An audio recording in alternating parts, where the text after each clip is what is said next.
Welcome you and all to another episode of the Global Latin Factor podcast, where we talk about Latino everything. I am your host, Crispin Valentin. Thank you so much for being here. Make sure you subscribe to the channel right now. Before we get to the story, to the Global Latin Factor podcast, if you already subscribed, thank you so much, because you are helping us a lot and we got a lot of stories for you. You have nothing to lose and so much to gain when you subscribe. All these amazing stories that we have on the Global Latin Factor podcast. So you already know what to do. It's free. Take care of us. We'll take care of you. And now, let's get to the story. Drum roll. Today, we are talking about the sweet potato.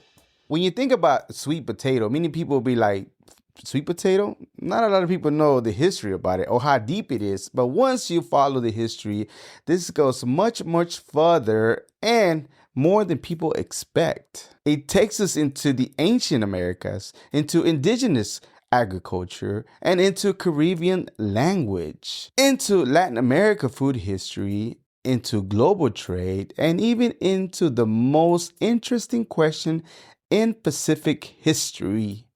So, let's get into it.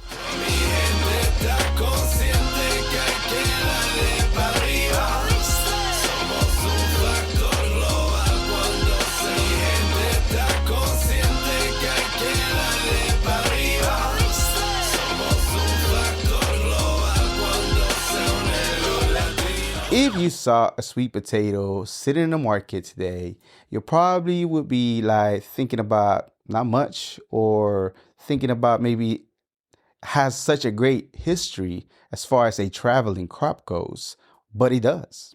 This is exactly what it is. And first thing that we need to clear up about the sweet potato is very simple. The sweet potato is not the same thing as a regular potato. People group them together all the time, but they are completely different plants. The regular potato belongs to the nightshade family. The sweet potato belongs to the morning glory family. Its scientific name is Ipomae batatas. You do not need to memorize that, by the way. It's just giving you a little bit of what it goes. The sweet potato has its own history, not like the regular potato. This is not a regular potato story at all. Another color. This is a separate crop in its own and has its own path in history. Now, the name already starts telling you parts of the story. In Spanish, the most formal and widely recognized word is batata. The word is tied to the Caribbeans and is believed to come from Antillean or probably Taino sources. And that matters because before archaeology entered the conversation, the language already tells you this crop is sitting inside indigenous Caribbean history. Depending on where you are, where you're in Spanish and in the Spanish world, you may also hear camote, you might hear boniato, and parts of Spain, you might hear moniato. So right there, the name already tells us the crop moved through different regions and stayed there long enough to settle into everyday language. That is one of the things food history does really well. It keeps a record of ordinary speech, sometimes of people that forget the origin of the food, but the name still carries a piece of the past. Let's go to the origin. The sweet potato is a native to the Americas. This is the foundation. That part is very strong. The Americas, an entire continent, not the US. When scholars get more specific, they separate a few questions. They look at the actual broader ancestry of the plant. They look at the domestication. They also look where cultivating lines become established and important. Now, those are related, but not exactly the same thing. The clearest broad summary is this. The sweet potato's deeper history is tied to the American tropics and subtropics, especially in Central America, Northern South America, and Peru Ecuador region. And Peru is where the story starts getting specifically deep because archaeologists have found evidence tied to the sweet potato. Peru is goes all the way back, going back for over thousands of years. Some reports remain and have a date over 8,000 years BC. Now, that date needs to be handled carefully. Very early remains do not automatically prove a fully developed domesticated farming in that sense necessarily. The evidence might reflect early usage, early management, or early domestication process still unfolding over time. So, the careful version and the factual version is this.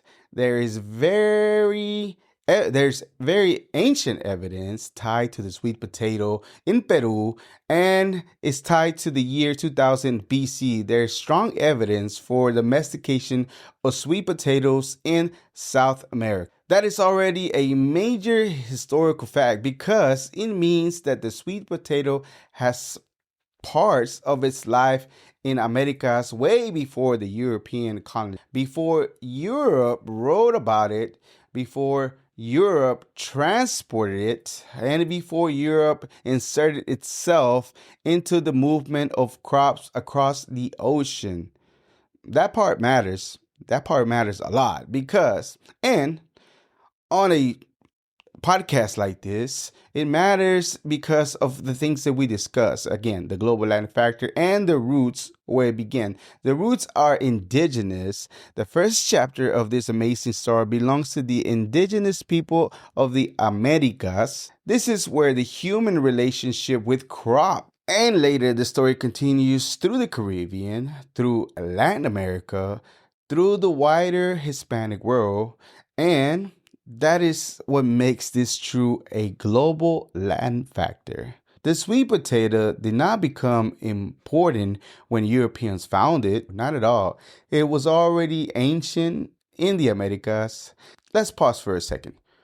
What that tells us is bigger than the crop itself. It tells us people in the Americas were developing agriculture systems, selecting plants, managing land, and sustaining communities over long periods of time. They were not waiting for the outside world to define value to them. They already had food knowledge and they already had cultivation systems, and the sweet potato is one of the pieces of the larger record. That is a part of why this crop lasted and is used and adapted as well in warm climate and produce food reliably, and adaptable crop leaves deep marks in history. People keep them, people grow them again and again. People pass them down.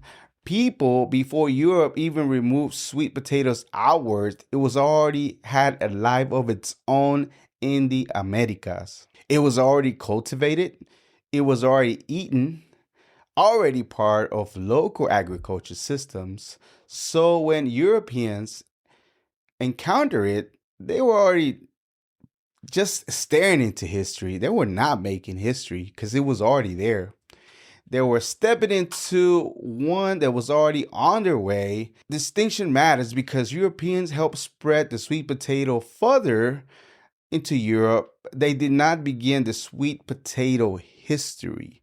That story began in the Americas, and that is already exactly why the sweet potato belongs in a larger conversation about Latino contribution, American contribution, America's contribution, the continent, and indigenous contribution, because the wider world received this crop from this hemisphere. Now, the next chapter of this great story is where things start stretching outward. After the Columbian exchange, Spanish and Portuguese Maritime networks played a major role in spreading the sweet potato more widely. The crop reached Europe in the late 16th century. From there, it moved into regions.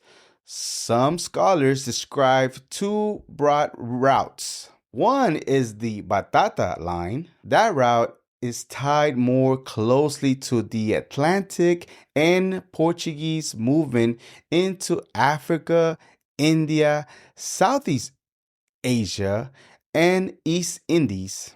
The other is the Camote line, or Camote, whichever you like to say it. That route is tied more closely to the Spanish Pacific route, specifically the movement from Mexico to the Philippines. And that's what makes that so good, that name themselves preserve the route. Batata tracks one of the path, Camote tracks another one. So the language is doing historical work here. The word is not only the word is carrying movement, the word is carrying geography, and the word is carrying an empire. That is part of what makes a food history so rich. Sometimes the name of the food is carrying the map. Patatas, camote are not just words, they are preserved in the routes. Now, here's where the sweet potato story becomes more interesting, because one of the most important chapters does not happen in Europe. No, even though there's routes all over. It happens in Polynesia. There is a strong evidence that sweet potatoes reached part of the Polynesian by around 12,000 to 13,000 AD.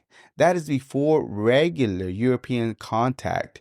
And once you hear that, it's obvious that it follows.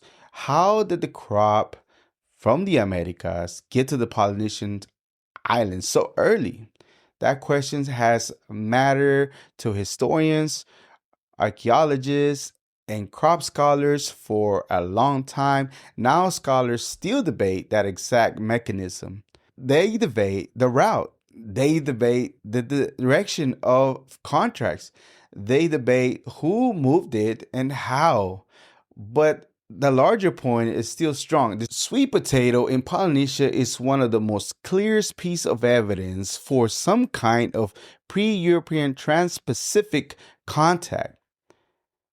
That is huge, because older history narrates often made it sound like Europe was the force that connected everybody. The sweet potato complicates that picture. It tells us ancient people were moving, navigating, and exchanging more than those old narrative admissions. So, again, crazy how one thing that we taught in the book now is reflecting something else. And that is why this crop matters beyond food. It becomes evidence in much more and bigger human history. When sweet potato shows up in Polynesia before regular Europe contact, that is not just food trivia. That is a clue about human movement across the Pacific. Now, once Europe entered the story, the sweet potato begins another phase of its journey. After the wider spread through Spain and Portugal routes, the crop takes hold of multiple parts in the world. In Asia, sweet potato becomes a major crop, and Asia remains one of the largest producing regions in the world. In Africa, especially in parts of sub-Saharan Africa, it becomes an important food crop in local systems. In Europe, it arrives later through post 1492 circulation, and Oceania, especially Polynesian. It carries the earlier significance tied to pre-European contact.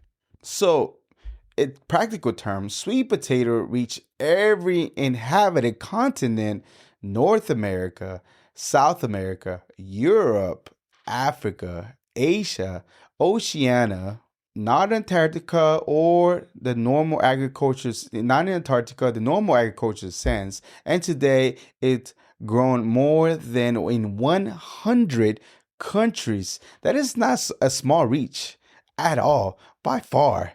That is a global reach. Sweet potato started in the Americas, reached every inhabited country in the world in history, and now let's keep it honest. Let's keep it honest about regards to the reach of the historic Latin culture roots that distributed food. There are still debates in scholarships. Scholars still debate the exact center of domestication. They still debate how to interpret the earliest archaeological remains and still debate the practice and still debate the precise mechanism by which sweet potato first reached Polynesia.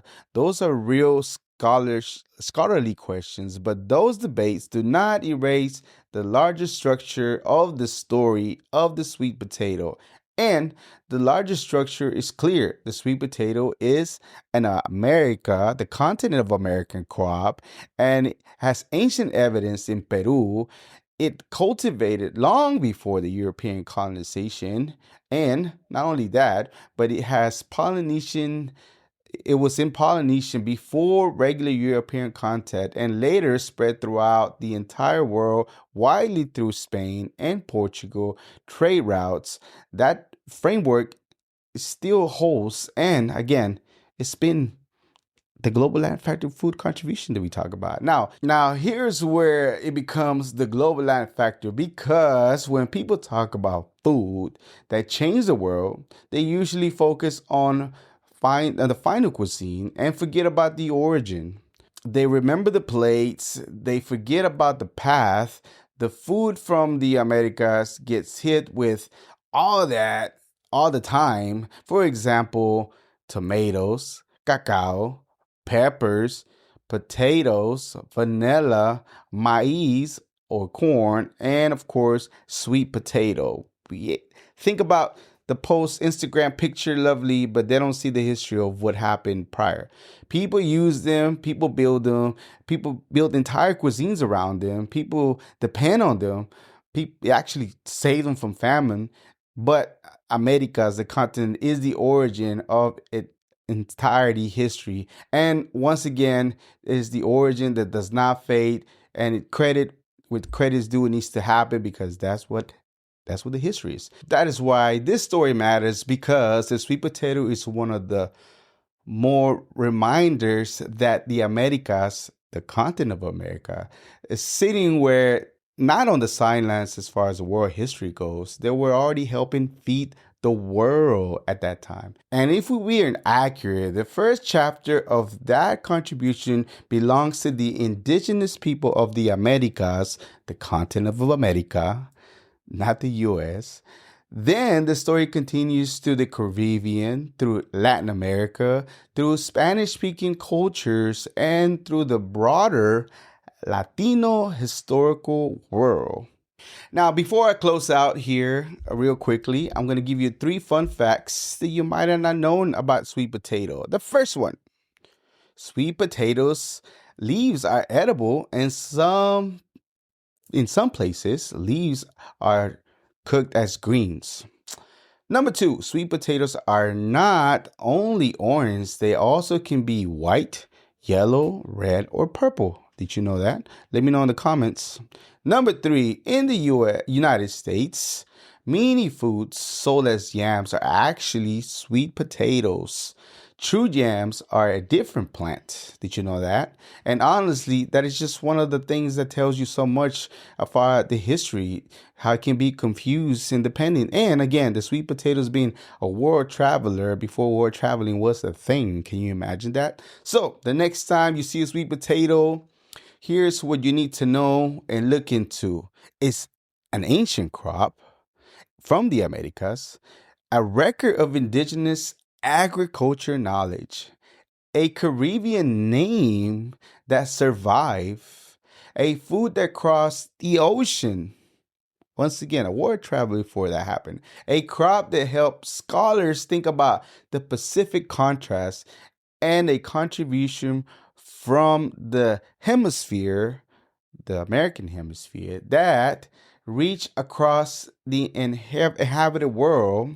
And not only that, that is the story of the sweet potato. And again, that is also the global Latin factor, a global Latin factor contribution. Once again, thank you so much for checking out another episode of the Global Latin Factor podcast. I am your host, Crispin Valentin.